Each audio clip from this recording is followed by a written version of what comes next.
Sige, heto ang isang tanong para sa'yo. Kung may hawak kang isang impormasyon na kayang yumanig sa buong gobyerno, pero alam mong delikado, posibleng ikamatay mo pa nga, anong gagawin mo? Itatago mo o isusugal mo ang lahat? Ang hirap sagutin yan. Kasi yan mismo yung sitwasyon ni Congressman Ralph Leviste. At ang utos niya, hindi biro. Sabi niya, ilabas lang ang hawak niyang Cabral files kapag pumanaw na siya. Grabe. Pag ganyan na yung habilin, alam mo nang hindi lang to basta dokumento. Exactly. Kaya sa pagtalakay natin na yon, bubuksan natin yung kahon na yan.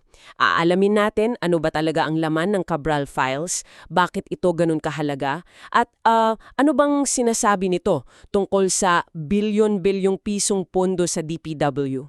Ang source natin, isang panayam mismo sa kongresistang may hawak ng susi. At mahalagang maintindihan mo kung bakit ito importante sa'yo. Kasi ang ugat ng lahat ng ito ay ang pambansang budget. Pera mo, pera nating lahat. Tama. Partikular, yung pondo para sa Department of Public Works and Highways. Isa yan sa may pinakamalaking slice ng budget taon-taon. Di ba? Ang gagawin natin ngayon ay hindi lang basta magbabasa ng dokumento. Susubukan nating intindihin kung paano gumagana yung makina sa likod ng mga proyektong nakikita mo sa kalsada, base sa mga isiniwalat sa atin. Okay, simulan natin sa pinaka-basic. Sino ba si Undersecretary Maria Catalina Cabral at bakit sa kanya galing ang mga files na to? Ang kwento, si Yusek Cabral daw ang namamahala sa planning services ng DPWH. Basically, isa siya sa mga arkitekto ng budget nila. Okay. So, nasa kanya yung blueprints, kumbaga. Oo. At itong Cabral files, ito na yung mismong listahan ng mga proyekto para sa 2025 National Expenditure Program o NEP. At hindi to simpleng listahan. Isipin mo, 721 bilyong piso, Wow! 721 billion pesos. Nakalatag sa mahigit 17,000 linya sa isang spreadsheet. At eto ang pinakamatindi. Katabi ng bawat proyekto, nakalista kung sino ang proponent. Sino ang nagpasok nito sa budget? Dito natin kailangang mag-pause. Intindihin muna natin yung salitang insertion, kasi yan yung puso ng usapan. Sige. Ang isang insertion ay hindi naman kaagad illegal, no? Ito yung mga proyektong isinisingit sa budget, madalas ng mga mamabatas. May dalawang klase yan base sa lumabas sa mga usapan. Okay, ano yung una? Yan talaga ng isang lugar. Yung farm-to-market road na talagang hinihiling ng mga magsasaka o yung water system na matagal ng pangarap ng barangay. Ito yung ipinagmamalaki pa ng mga politiko. Pero paano mo malalaman ang pagkakaiba? Kasi sa papel, pareho lang silang mukhang magandang proyekto. Paano mo malalaman kung alin dun ang maganda at alin yung pangalawang uri, yung suspicious insertion? Yan ang isa sa milyong pisong tanong. Ang suspicious insertion, ito yung mga proyektong bigla na lang sumusulpot sa budget na hindi man lang alam ng mga residente o ng local government.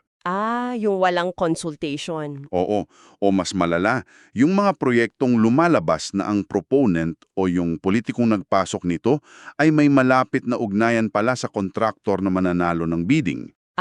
Doon na pumapasok yung amoy ng anomalya. Yan na. At para mas maintindihan natin kung bakit grabe yung hinala, pakinggan mo to. May sinabi ang isang dating DPWH Undersecretary, si Roberto Bernardo, na almost 100% of bids in DPWH are rigged. Talaga? 100%. Almost. Kung halos lahat pala ng bidding ay luto na, nagbabago ang lahat. Ang tanong ay hindi na lang saan napunta ang proyekto, kundi... Sino ang kumita sa kontrata? Exactly. At doon na nagsisimulang lumaki ang kwento. Kasi kung titingnan daw ang Cabral files, hindi lang mga kongresista at senador ang nasa listahan ng proponents. Nakakagulat. Nandyan ang matataas na opisyal sa ehekutibo. Mismo. May mga secretary at undersecretary pa raw ng ibang ahensya na, teka, bakit sila humihingi ng flood control project? Anong kinalaman nila sa public works? At hindi lang yan, di ba? Ang mas nakakagulat pa nga, may mga pribadong individual din daw sa listahan. Marami sa kanila, contractors mismo. Oo, yun yung nabasa ko. Pero may mga pangalan daw na nung sinubukan ni Congressman Leviste na i-background check, hindi naman pala contractor. Ang kwento, sila raw ay mga kaibigan lang na binigyan ng proyekto bilang premyo. Premyo para saan? Suporta sa eleksyon, ganun? Marahil, ipinapakita nito na ang akses sa pondo ng bayan ay nagiging parang political currency na pwedeng ipamigay. At may isang rule, di ba? Kailangan incumbent ka o kasalukuyan nasa pwesto. Kung ordinaryong tao ka o wala ka na sa poder, wala kang access sa ganitong sistema. Exactly. At kung ikokonekta natin yan sa bigger picture, lumalabas na ang sistema ng budget insertion ay mas malaki pa sa akala natin. Hindi lang ito laro ng mga mamabatas. Parang lahat na lang. Parang halos sino mang may kapangyarihan sa gobyerno pwedeng umumirit o humingi ang proyekto. Dito pumapasok yung isang nakakaintrigang konsepto, ang Leadership Fund. Ano yan? May mga proyekto raw sa files na hindi nakapangalan sa isang tao. Ang proponent naka-codename, Leadership. Parang placeholder. Ang hinala, ito yung mga dambuhalang pondo na pinaghahatian ng mga nasa itaas at ipinapasa sa mga pinapaborang kontraktor. At dito siguro pumapasok yung panganib na sinasabi natin sa simula. Kasi kapag codename na ang gamit, mas mahirap nang ituro kung sinong nasa likod nito. Mas delikado. At mas delikado para sa sino mang susubok magsiwalat. Teka, parang ang gulo. Akala ko isang Cabral files lang ang pinag-uusapan natin. Bakit may lumabas na pangalawang listahan? Ano yung Zaldico files? Magandang tanong yan. Para hindi ka malito, isipin mo yung national budget na parang pagluluto ng adobo. Ang NEP, yung Cabral Files, yan yung listahan ng mga sangkap na galing sa Malacanang. Okay, yung unang draft. Yun, yung unang-unang draft. Pero pagdating sa Kongreso, may dalawang chief, ang Senado at Kamara, na magdi-decide kung tama na ang timpla. Dito papasok yung pangalawang listahan, ang Zaldico Files, na naglalaman ng mga BICAM insertions. Yung sa bicameral conference? Oo, ang BICAM insertion ay yung huling sandok ng toyo o suka na idinadagdag nila bago ito ihain o maging batas. Itong mga ito, idinagdag sa huli on top of everything else. So, dagdag pa pala yun. Para mas klaro, may konkretong halimbawa na binigay si Congressman Leviste, no? Meron. Sa distrito niya mismo sa Batangas, may biglang sumulpot na 1 bilyong pisong slope protection project galing sa listahan ng Zaldico. 1 bilyon. Oo, ang nakakaloka, yung proyekto ay nasa isang private property kung saan ilan lang ang nakatira at hindi man lang to ni-request ng barangay. So, on top of projects pa. Ibig sabihin, yung 721 billion sa NEP, pinatungan pa ng 81 billion mula sa BICAM. Kaya pala lumubo yung budget ng DPWH hanggang halos 1 trilyong piso. At yan ang nagpapakita ng evolusyon ng sistema. This raises an important question, paano tayo umabot dito? Nag-a-adapt kasi ang sistema para makaiwas sa batas. Naaalala mo yung Belgica ruling ng Korte Suprema? Oo, yung nagdeklarang unconstitutional sa PDAF or pork barrel. Yun. Ang sistema noon ay post-enactment. Ibig sabihin, pagkatapos maipasa ang budget, doon palang ididirekta ng mga mambabatas kung saan gagamitin ang pondo nila. Nung naging illegal na yon, lumipat sila. Naging BICAM insertion sa Bicameral Conference Committee na nila isinisingit yung mga proyekto bago ito pirmahan ng presidente. Pero nabantayan na rin yon ng publiko. At yan ang pinakatusong ebolusyon na siyang isinisiwalat ngayon ng Cabral Files. Ang sistema ngayon, NEP insertion na. Sa simula pa lang. Sa simula pa lang. Isipin mo, isinisingit na ang proyekto sa pinakaunang draft pa lang ng budget, sa loob mismo ng ehekutibo. Ang resulta, pagdating sa Kongreso, mukha na siyang opisyal na parte ng plano ng presidente. Mas malinis tingnan. Mas malinis tingnan, pero mas malalim ang pagkakabaon ng anomalya sa sistema. At ang nakakagulat, ayon sa panayam kay Leviste, hanggang ngayon ay itinatanggi ng DPWH na mga politiko ang naglalagay ng proyekto sa NEP. Talaga, kahit may listahan na. Na 150 million pesos na listahan ng proyekto kada taon para isumite sa kanila. Grabe. Dito natin kailangang balikan yung personal na kwento kung paano nakuha ni Leviste yung mga files. Hindi pala to basta binigay, no? Nagsimula lang sa simpleng tanong niya, bakit ang budget ng malaking probinsya ng Batangas ay mas maliit pa sa ibang mas maliliit na lugar? Simple lang na tanong. Oo, dahil sa katatanong niya, napunta siya sa opisina ni Yusek Cabral. Nung na-appoint si Vince Dizon bilang presidential advisor, nakita niya yung pagkakataon. Humingi siya ng meeting at sa opisina mismo ni Yusek Cabral, nakiusap siya kay Secretary Dizon in the interest of transparency. Ginamit niya yung momentum. Mukhang ganon. Siguro dahil sa pressure pumayag si Dizon. Doon mismo, ibinigay sa kanya ang files. Pero dito pumapasok yung trahedya, di ba? Ang biglaang pagpapanaw ni Yusek Cabral last year. Hindi lang yan pagkawala ng isang public servant. Oo. Nawawala rin ng isang potensyal na state witness na sana'y kayang magpaliwanag sa bawat isa sa 17,000 linya ng datos na yan.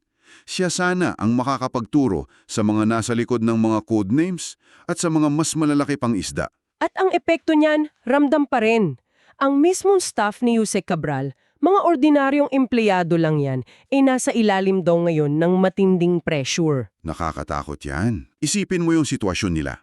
Mga simpleng kawani lang sila, pero hawak nila yung impormasyon na posibleng dahilan ng panganib na sinapit ng dati nilang boss. So kung ganito kalala, ano ang solusyon? Sa panayam, may dalawang radikal na mungkahi na lumutang. Ano yung una? Una, buwagin na lang daw ang DPWH, i-abolish. Buwagin. Oo, yung mga malilihit na proyekto tulad ng mga multi-purpose building, i-devolve o ibigay na lang sa mga LGU. Ang obserbasyon kasi, mas maganda raw ang kalidad at mas tama ang presyo kapag LGU ang gumagawa. Makes sense. Mas malapit sila sa community. Tapos yung mga dambuhalang national projects na lang, tulad ng mga expressway, ang iwan sa isang pambansang ahensya. At para siguradong malinis, gawin sa pamamagitan ng foreign-assisted projects kung saan mas mahigpit ang bidding. Yan ang isang option. Yung pangalawa naman, palakihin na lang daw ang pondo ng LGU, di ba? Itaas ang national tax allotment nila. Tama, para direkta na sa kanila ang pera, hindi nadadaan sa DPW. Pero inamin din sa source na ito ay unrealistic. Bakit daw? At alam mo kung bakit? Dahil mismo ang Kongreso raw ay hindi papayag na bawasan ang sarili nilang access sa budget para lang palakasin ang mga LGU. So sila rin yung haharang. Sila rin. Aghadong pinagdedebatehan ng mga solusyon, ang sistema, tuloy lang ang pag-adapt. May obserbasyon na para sa 2026 budget. Ano yun?